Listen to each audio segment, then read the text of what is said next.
Jananam sukadham maranam karunam milanam maduram smaranam karunam kalavashyadhya sakalam karunam samayadipate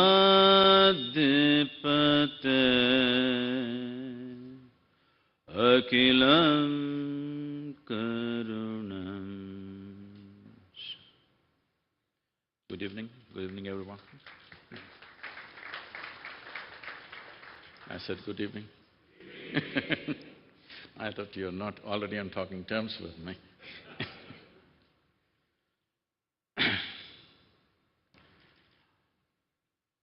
When we stand upon threshold of great possibilities, one who has the necessary insight will see unique opportunities. One who lacks that insight but functions out of hindsight will tremble in anxiety of uncertainty. When we step into new terrain, people experience it as uncertainty. Uncertainty is just this, that you're in a situation that you do not know how to handle. If we are walking fast, we will be constantly in new territory or terrain or uncertainty. Uncertainty is also a new possibility. It is just one's inability to handle new terrain which makes you conclude that something is uncertain. Uncertainty or the experience of uncertainty is essentially because most people are in a state of compulsive reactions to the situations in which they exist. That is, not understanding the nature of the world that we live in is essentially uncertain. Do what you want, never ever will the world will be just the way you want it. Forget about the world. Even if you're two people in the family, the other will not be just the way you want them to be. It's not worked yet. Unless you're still such a hopeless romantic that you're still hoping that there will be somebody who will be just the way you want them to be. No, believe me, I have enough experience in life. Nobody will ever happen 100% the way you want them. So if you do not understand this, then in reaction to external situations, your very experience of life will become uncertain. To handle uncertainty, we should not handle uncertainty, we just have to handle reality the way it is. Because uncertainty or the experience of uncertainty is just a conclusion that we have made in our minds. Actually, there is just a situation.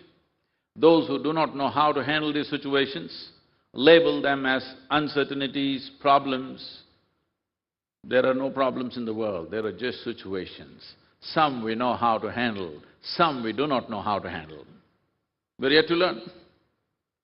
And what is a problem for one person is a possibility for another person. If we want to handle life just the way it is, trying to make an uncertain phenomena into certainty is never going to work.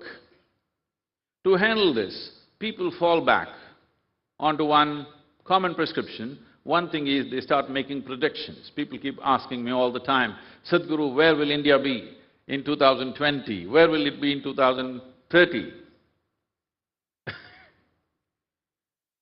The choice is this: do you want a plan or do you want a prediction? Are you someone who is capable of making a plan and executing a plan, or are you someone who makes predictions? You make predictions, obviously because you do not have the ability to make a plan and fulfill the plan. Prediction means you are trying to bring certainty in your mind. You're trying to handle your psychological turbulence with a certain certainty. Somebody goes to the astrologer, somebody prays, somebody utters a mantra. These are all tricks as to how to prevent storms in our life. One way is to struggle to prevent storms. Another way is get skilled enough that you learn to ride the storm. If you have learned to ride the storm, storm is not a problem. But most people try to prevent the storm, and that will never happen, which will make us complacent and unrealistic in our approach to life. Our ability to handle new terrain all the time comes if we have a certain sense of equanimity and insight into the situations in which we exist. When I say equanimity, once again, people try to achieve it in so many different ways. Many tricks are there. It happened once. You okay? If I tell you a little story? You're getting very serious. When you're very serious, you cannot handle uncertainty.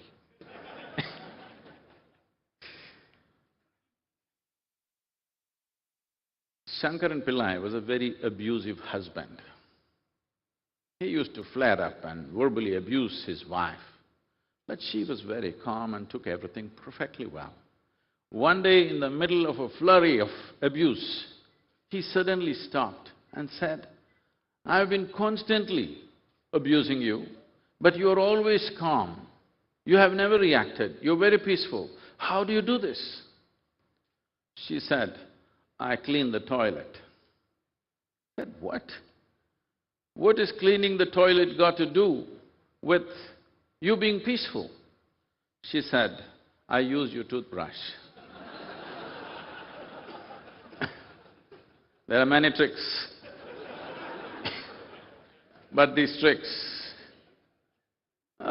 give you a certain sense, but then it'll get you embroiled into various kinds of inner situations. If one has to really be competent to handle new terrain or uncertainty, one should have equanimity. Equanimity is not something that you aspire for. This is a big problem with today's world, that we have become very goal-oriented. Goal-oriented means we are interested in the mango, you know. Being Indians, we can't help talking about mangoes in this time of the year, okay? We want the mango, but we are not interested in the tree. That's not how life works. If we nurture the tree, mangoes will fall upon our head. If we dream of a mango, we'll just have to dream about it, it will never come into our lives. So equanimity is not something that you aspire for, it is a consequence of you being in a state of unprejudiced mind. If your mindscape is completely unprejudiced, then you naturally are equanimous. Being unprejudiced means you have not identified anything as good and bad, you have not identified anything as high and low, you have not even identified something as God and devil. You are willing to look at everything just the way it is. You see everything just the way it is. Your judgments come from conscious humanity, not from morality that you have taken up in your life. This is something which we are constantly trying to bring into people's lives as to how to be unprejudiced. I must tell you this. My daughter, my girl, traveled with me since she was 3.5 months old alone with me. So I drove across India with C on the passenger seat, my left hand on her and my right foot always down to the floor. We traveled India in many ways. So every day we're in a new home. There is a problem in the world. Most adults are always eager to… the moment they see a child, they want to teach the child something. They want to teach them something that's not worked in their life. Because obviously whatever they know has not worked in their life, because between your child and yourself, if you see who is more joyful, obviously the child. So definitely, you don't know anything that the child doesn't know about life. You may know survival tricks, but you don't know how to be. But people are always busy teaching. So I told them, nobody will teach this girl ABC, 1, 2, 3, Mary had a little lamb, nothing like this, because I don't care whether Mary had a lamb or not. So no teaching. So nobody taught her anything, because nobody pays any attention and tries to teach her anything. She was all ears. By the time she's 18 months, she's speaking 3 languages very fluently. When she was 12, 13 years of age, she came back from school and she was little disturbed about something that happened there. And then she came to me and said, "You're teaching everybody so many things, you never taught me anything." I said, "Well, I'm not known to teach unsolicited. Here you have come, now this is all. This is all you have to know. Never look up to anybody." Then she looked at me like this, "What about you?" kind of thing. I said, "Not even me. Because the value of who I am, you will completely miss if you look up to me. If you see me as I am, you will see something else. Don't look up to anybody, don't look down on anybody, and that's all. If you do not distort your mind by placing something high, placing something low, you will see that you will have a very profound insight into life, just seeing it the way it is. Once you see everything just the way it is, your ability to navigate through life will be effortless. Because you have all kinds of exaggerations in your mind, you cannot see things the way they are, and being equanimous becomes a great challenge. Today, even so-called spiritual leaders are going about saying that peace is the highest goal of your life.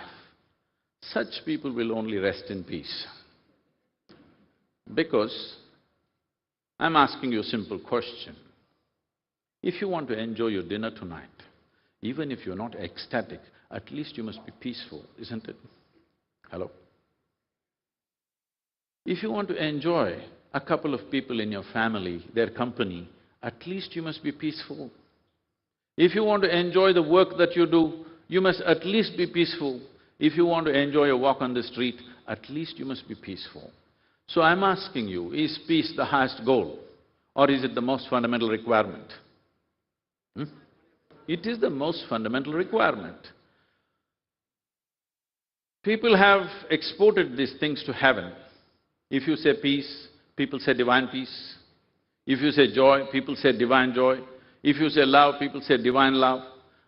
We do not know whether God is capable of these things or not. But we know human beings are capable of these things if they keep their sense in place. They can be peaceful, they can be joyful, they can be loving if they keep their marbles in place. So uncertainty is not the issue. Uncertainty is the possibility.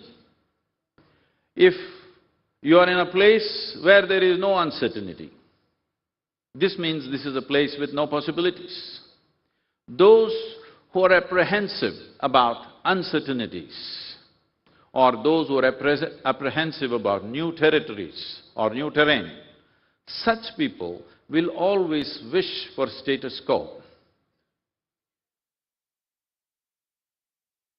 The youngest or the most youthful demographic on the planet is India right now. With such a youthful demographics, if you seek status quo, it's just not going to work for you anyway. And above all, over 50% of the population is still not even adequately nourished. If you seek Status quo, it's a crime. So status quo is not an answer, but the moment you fear uncertainty, you will pitch for status quo anyway. You want things to be as they are, nothing should change. We're seeing this in the country, any step that you take. For every solution, people have a problem. Because they're afraid of any change. It doesn't matter what is the change, any change they're afraid of it. You will see every time some step is taken in the country, people protest, people cry, because they have a problem with every solution. So, the nature of our existence itself is such that if we are equipped with equanimity and insight into life, then we love uncertainties, we want to be in new terrain every day. But if we do not equip ourselves with this capability, then we fear uncertainty. We're talking about uncertain times now in 21st century. Obviously, we have no sense of history, we have no sense of life in the past. Never before life has been as certain as it is today. Never before. Never before life was as organized as it is today. Never before survival process on the planet was as organized as it is today. Yes? Never before. And today we are talking about uncertainty. This shows us what is the state of our mind. If we want to equip ourselves, if we want to handle big situations, right now people have aspirations to get to places and do things, but we are not creating a process in the society to upgrade this one. It is like, we have a racetrack close by, unfortunately Formula One has gone out of it, but because we think Formula One is entertainment, it's not a sport in this country. That's the reason why it's out, You want to be on Formula One track, but all you have is a Maruti 800. If you try those speeds, 4 wheels will fly in 4 different directions. You should not aspire for a result. You should equip this. If this becomes that kind of a machine, speed will be a natural consequence. But without equipping or upgrading the machine, if you try to go fast, you will crack up. This is what is happening with a whole lot of people. They get into situations out of their ambitions, they get into situations because they want to be better than somebody. There are huge aspirations, but there is not enough work on the individual human being. We are always thinking equipping ourselves means with information. Information or even so-called education is not going to take you very far. Competence comes because you're constantly upgrading this machine. If this machine is upgraded, it will do things effortlessly. I'm always looking, where is the goddamn challenge in life? Though I'm doing 1,000 different things, I don't find anything challenging, so I end up doing dangerous things, because I don't find anything challenging anywhere. Because I spent a lot of time invested on upgrading this machine, I'm not finding enough activity to challenge me. This is what should happen, that you have upgraded yourself in such a way that what you have to do happens like play, not like hard work. If this has to happen, there has to be a certain amount of investment on individual human beings. Right now, our idea of education is like an assembly line, that we're doing something and letting them go out of education systems without doing much on individual upgradation of the human being as such. People want to do great things. Just yesterday I was talking to somebody and he's heading some… he's having some kind of a new enterprise. I asked him, how many hours do you sleep? He said, 8 hours, as per the prescription. I said, 1/3 of your bloody life you're sleeping away and you want to be a great entrepreneur. Doesn't work like that. Why are you sleeping 8 hours a day? Suppose you have a car which needs service 10 days of the month. Is this a car, useful car or a nuisance car? It's a nuisance car. 8 hours a day is 10 days in a month, isn't it? 1/3 of your life. Now, doctors have told me, well, doctors have told you looking at you and looking at themselves. But what I'm telling you is, there is a way to upgrade this machine in such a way, it can go on. When everybody thinks it's done, you can simply go on effortlessly. You know, people around you, if you do the right things, I would say if you invest 30 to 40 minutes a day towards upgradation of who you are, we can provide you the technologies. If you upgrade yourself, invest 30 to 40 minutes, you will see your sleep quota will come down. Immediately, within 6 weeks, it will come down at least by 1.5 to 3 hours. And above all, you get so sorted out in your mind, what you could do in 8 hours, you will do it in 2 to 3 hours' time.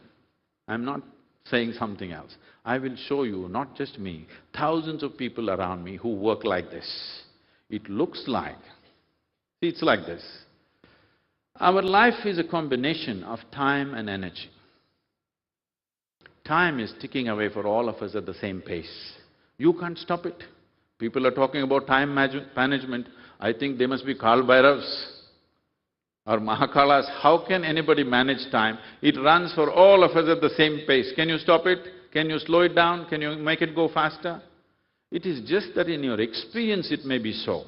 If you're a very joyful person, you will see this on a particular day. If you're very joyful, 24 hours passed away like that, like a moment. Another day you're a little depressed, 24 hours feels like 10 years. Has it happened to you? So only miserable people have a long life. Yes. If you're a joyful person, before you know what's happening, you know, people are walking with their heads down next to you, you going horizontal. This will happen to all of us. So, time is flowing at the same time, but one can handle their energies differently. If you're energized in such a way that what somebody can do in 10 days, you can do it in 1 day, then if you live for 100 years, you actually lived for 1,000 years. At least people will experience it that way. Because what someone else does in 10 days, you're doing it in 1 day. Your time is multiplied in terms of activity. This is something that we have to bring into the business scape of this world, because there was a time when the quality of what happened on the planet or the dominant force on the planet was religious leadership. They're badly messed up. Because of that, slowly, when the military machines in the world built up, the military leaders became the most dominant power. And in the last 100 years, democratically elected leaders became the most dominant forces on the planet. But we have come to a place where in the next 15 to 20 years, you will see, already it's happening, but a dramatic shift will happen, that the business and economic leaders will dominate the planet. Now, businesses have grown to a place where they're even bigger than nations. When something so big has happened to you, when you start managing large situations, what it means is, every thought that you generate, every emotion that you generate, every action that you perform impacts millions of people. When such a privilege is given to you, that you can impact millions of people's lives with just a thought or an emotion or an action, I think you must work upon yourself. If you think the work that you're doing is important, the most important thing in your life is you must work upon yourself. Because it's like this, if you are sweeping the street, we won't check how clean your hands are. We're not interested. Suppose you are selling fruit, cutting fruit, cut fruit you're selling on the street. Now we will look at your hands, how clean are they? Suppose you are the surgeon and you need to conduct a surgery, now we are very interested that your hands are super clean. So similarly, depending upon how much access we have into everybody's lives, that is how important it becomes in our lives as to how clean we are, how risen we are within ourselves, because now people have given access or we have found access into millions of people's lives. Now it becomes important that we constantly work upon ourselves. Business leadership or the economic leadership in the world has an albatross around its neck. People think you are a vested interest. They are only interested in their profits, they are not interested in anybody. It is time. It is time business leadership evolves from their personal ambitions to a larger vision of making a difference, because you are no more a kirana shop. You have become a major force on the planet. Everything that you do impacts the entire population on the planet. When such a possibility has come, it is important that you get rid of this albatross that you are just profit-making machines, you are creating something for the well-being of humanity, you are making a difference because economic activity determines how people live on this planet, and that activity is in your hands. Governments can make policies, but you got to run businesses. So it's very, very important that global business leaders understand that they should think beyond their quarterly balance sheets and see what is it that they're creating, what is their legacy for tomorrow, and what is the impact they're having on everybody's lives, because you have impact. You have placed yourself in a position, you have impact. The choice is it a positive impact, is it a negative impact, or are we just passing by? This is the choice. So these are not times of uncertainties, this is a fast-moving world. If you're afraid of speed, you think it's uncertainty. If you know how to handle a machine, if you know how to handle a car that you're driving, speed is joy. If you don't know how to handle it, then speed is anxiety. So right now, we are going at a certain speed, nobody should complain. If you have any questions, please.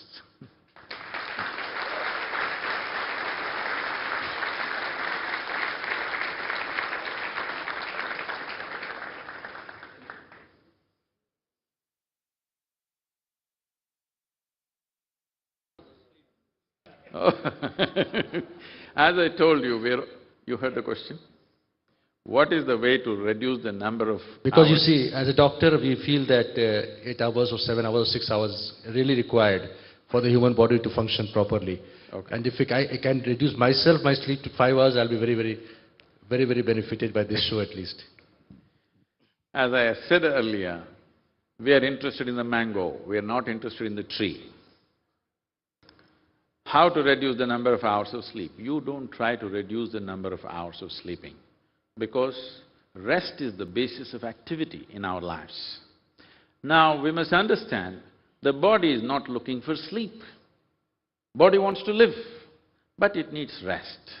So question is, as you sit here, are you restful or are you restless within yourself? If you know how to keep this very restful, you will see sleep quota will go down by itself.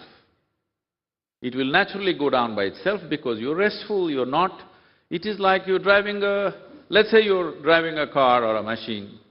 If it drives at an easy RPM or revolutions per minute, it will last long. But if it is at a hyped level of RPM, it'll wear out very fast.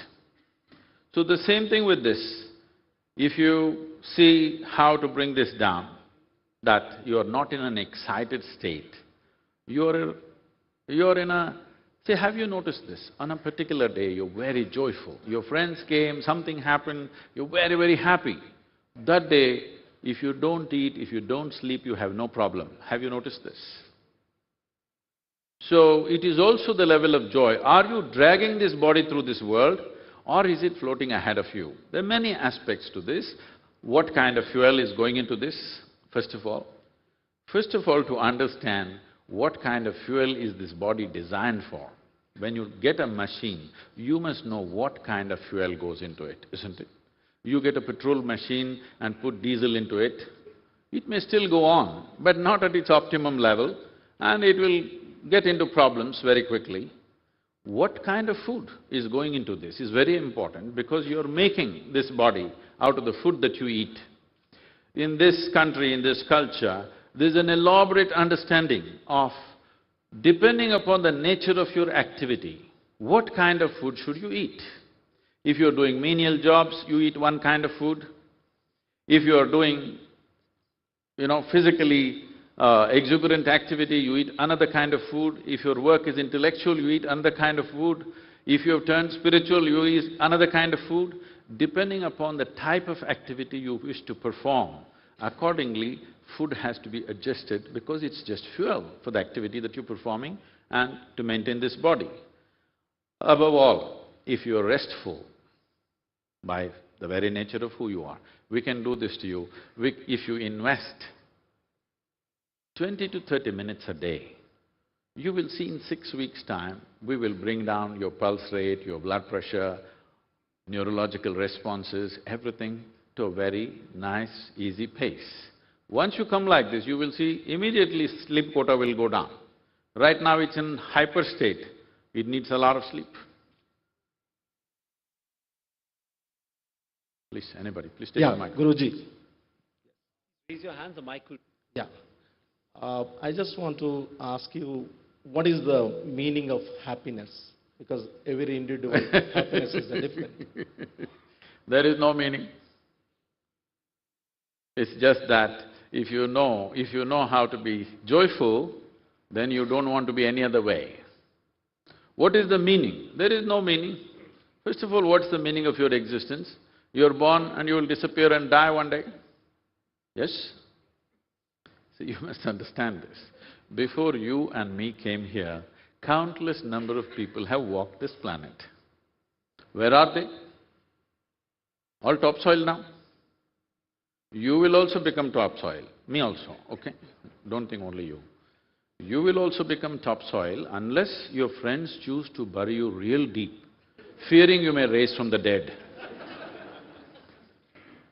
There have been some instances at least, where somebody rose from the dead and lots of things happened.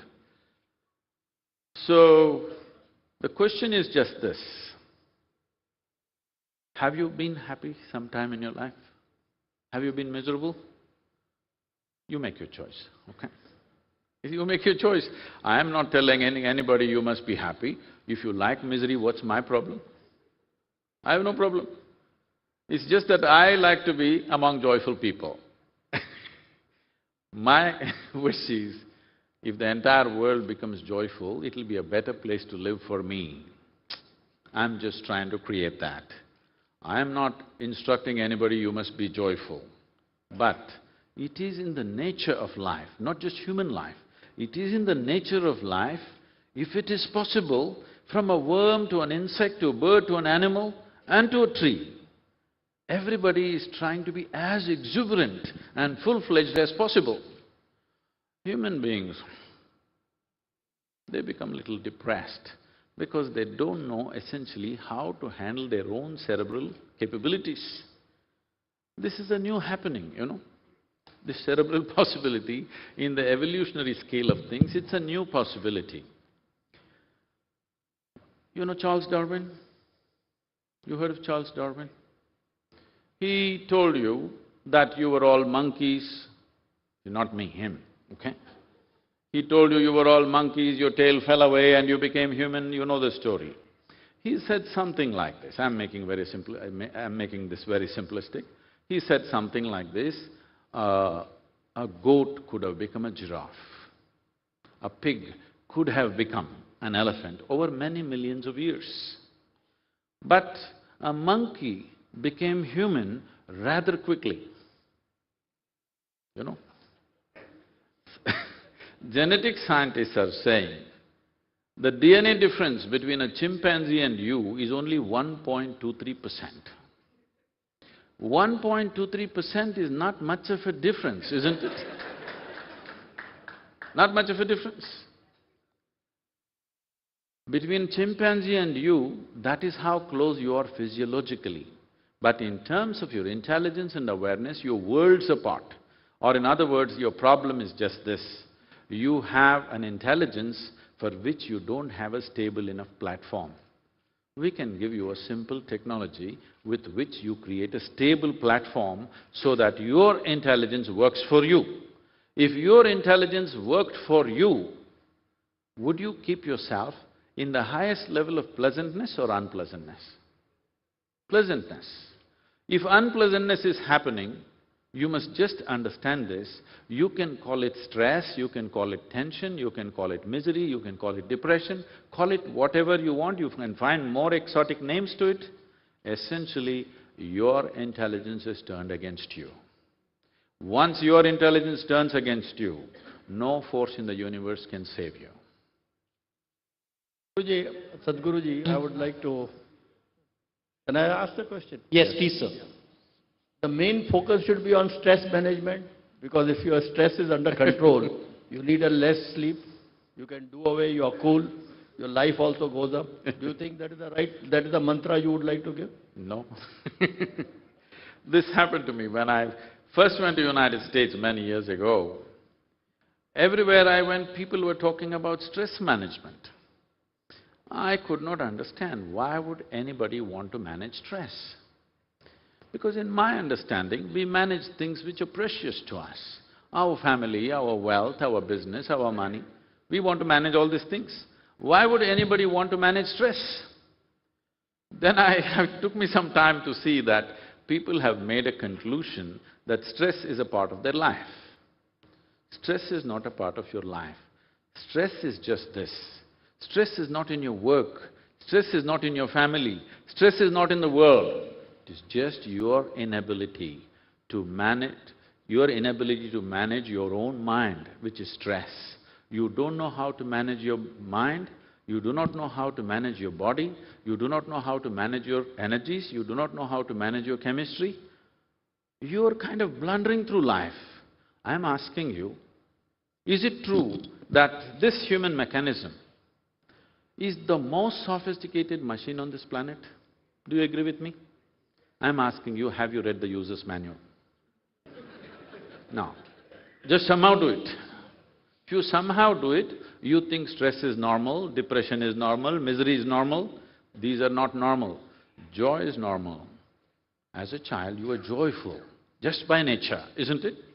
Now you are thinking misery is normal. No, this is simply because without reading the user's manual, you're trying to blunder through life. Well, when you manage things accidentally, anxiety is natural. Hi, Excellency, Mr. sir. I'm sorry.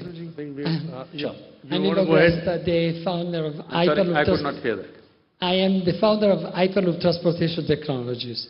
When you manage a global company like I do, I feel the responsibility of my choices because I know that this influences millions of people today and in the future. So I try to give myself a rule. If something hurts me, the people around me, or the planet, I don't have to do it, right? But the problem is that a lot of the time, these kind of choices are also influences your investors or people that actually believe that they can make money Those in your people company. who give you an existence. Exactly. So how do you, reconcile these two forces that apparently are working one against each other? So those who give you an existence, now they are the problem. We have to rethink this. It's because of their investment you exist, but now they are the problem. It's always like that. See, when you need money, you'll go to many places, sometimes beg, sometimes crawl, do whatever. Once you get the money, you always think one who gave you the money is a big problem. That is a natural thing, They seem to be the obstacle in your life, but your entire stuff got started off because of them. Well, we need to look at this. We must understand this. There are many components to running any situation. Conducting any situation, there are many components. And when it comes to economic activity, money is an important component of that. With other aspects of our life, money may not be a great component, but with economic activity, money is an important component, that's what it's about. And now the source of money is the problem in our life. No. If you… it's like this. See, if you borrow money from anybody, let's say let's say you gave me $1 million, or I gave you, let's keep it this way because you are the ones who is afraid of investors. If I gave you $1 million and I did not see you for 2 years, but you made this $1 million into $100 million. So if I come to see you, what will you do? You will welcome me. In India, you will put a garland around me, all right? And then if I say, please, my money, you will say, okay, what else? 10% more, 25% more, maybe $2 million you will give me and send me. But I gave you $1 million, in 2 years you squandered this completely. Now if I come towards your house, terror will arise. You think I'm some kind of a demon who is coming in pursuit of you. So this is always the problem.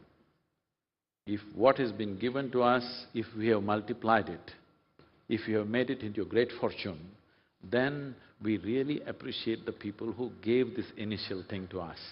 If we have not made much out of it, then it terrorizes us. This is a natural consequence. Mr. Rana Kapoor? Holiness, sir,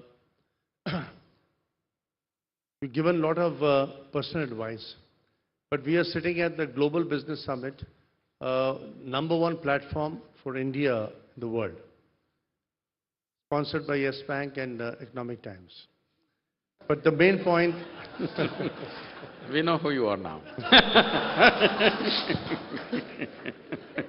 Sir, I have a very simple question, because we need to translate your brilliance, which is exuding at a personal level, and how do you sometimes migrate that? How do you really, create how do you embed that in corporate enterprises to create the transparency, the governance, and to create, total top quality institutions in our country who should be able to lead India's future growth? And this is completely distinct and somewhat away, and I've heard you speaking on this subject even better than you did earlier today.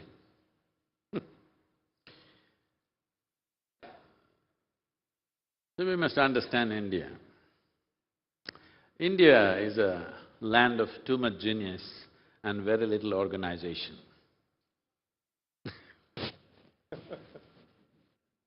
Every individual thinks he's a genius. There is a certain amount of genius, but not enough organization for this genius to find, action, proper action. We are a very rich bowl of talent, but not a great soup yet. Because even if you have all the ingredients of soup making, you still need a chef to make a good soup. If I give the same ingredients of soup making to all of you, I'm sure all of you will not come up with the same kind of soup. So, one big lacking in India is leadership and organization, which is what right now the present administration and everybody is trying to focus on and get that organization going. If you…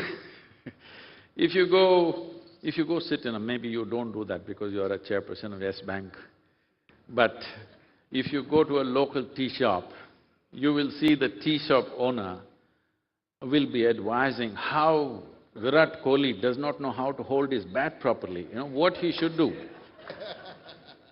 Or he will be talking about how Narendra Modi does not understand how to do this or that. Only problem is, he does not make good tea. Everything else he knows. Everything in the universe he knows, except that he doesn't know how to make good tea. But he's a tea shop owner. This is something we need to control a little bit. I think this is a consequence of 250 years of occupation, that there was no room for Indian genius to find expression. The only thing left was obedience.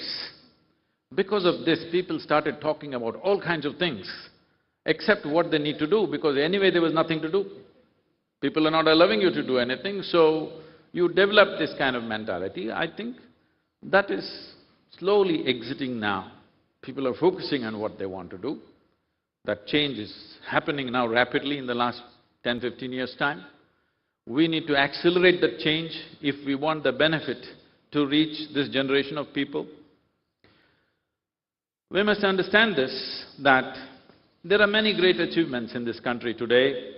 Our space research centers are sending crafts to Mars and, 103 satellites on a single rocket, and there are many scientific achievements, there are great enterprises being built in this country, many things happening. But of all these things, one of the greatest achievements of India is this: our farmers, without any technology, without any infrastructure, are still managing to feed 1.3 billion people.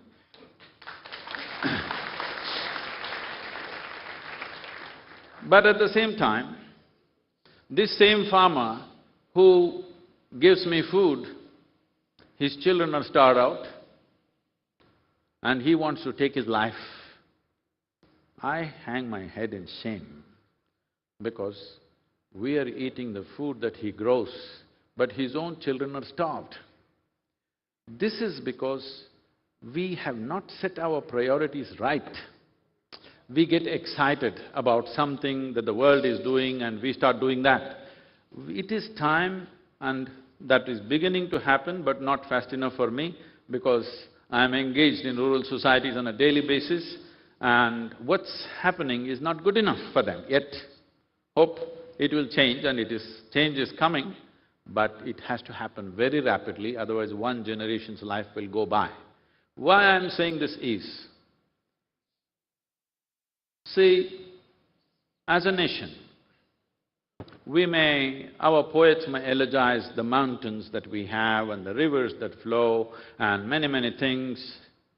Yes, all that was true, but today for 1.3 billion people, you neither have the needed rivers, nor mountains, nor forests, nor a piece of land, nor a piece of sky for 1.3 billion people. The only thing we have is a population. Now, if we make this population 1.3 billion highly skilled, educated, focused, capable, inspired population means we will be a miracle like no other. But if we fail to do this, if we leave a badly nourished, unhealthy, unfocused, unskilled population, we are looking at the greatest disaster possible. There are many aspects to this. Why I'm saying this, I know you're running a bank, you may think it doesn't concern you, but it does. Because today, we're talking about uncertainties. Some of the uncertainties that we are facing is, hydrocarbon resources, we will run out of them in the world, not just in India, let's say in 50 years' time. The coal may last for 100 years, but the oil and gas will be over in 50 years, that's estimates. The shift to whatever energy and other things is not rapid enough.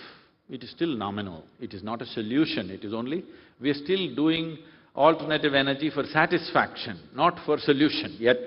It's not taken on that kind of scale.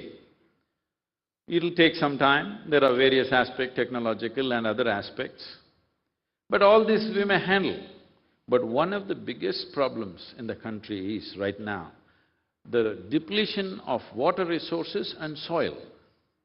As when I said, the greatest achievement is we are providing food to the people of this country.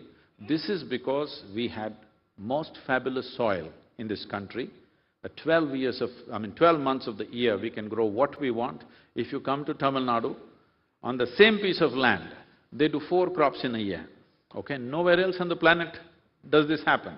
Farmer is ingenious because of a long history of agriculture, but our soil is depleting to a point, because one thing is there's no green cover, that means not enough leaf and animal droppings are not there, there is not enough trees, and we are slaughtering our animals and exporting it to other countries. Without animals and trees, you cannot maintain the soil quality. There is no way you can do that. And we have seriously neglected this, and all rivers in this country are depleting on an average 8%. I want you to just imagine. Average 8% of depletion means in 15 to 20 years, most of our rivers will be seasonal, not perennial. Rivers which have flown as perennial sources of water for millions of years, in 2 generations, they are going to become seasonal. Already Kaveri doesn't reach the ocean almost 3 months. 2 states are at war with this depleting river.